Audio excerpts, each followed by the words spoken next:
ময়মনসিংহের নান্দাইলে খলাপাড়া গ্রামে সোহেল রানা গঙ্গের সাথে শওকত গঙ্গের জমিজমা সংক্রান্ত বিরোধ মীমাংসার লক্ষ্যে গ্রাম্য শালীর দরবারে দরবারিগণের ওপর বাড়িঘরে শওকত গঙ্গের হামলার প্রতিবাদে ও বিচারের দাবিতে মানববন্ধন ও বিক্ষোভ মিছিল অনুষ্ঠিত হয়েছে।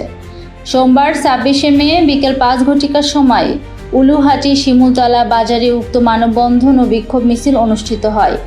উক্ত মানববন্ধন ও বিক্ষোভ মিছিলে এ সময় বক্তব্য রাখেন বিএনপি নেতা সাইফুল ইসলাম ভূঁইয়া লিটন, মনসুরুল হক আরজু মিয়া, লুৎফর রহমান, আলী আসলাম ভূঁইয়া, আব্দুর রশিদ মাস্টার সহ প্রমুখ।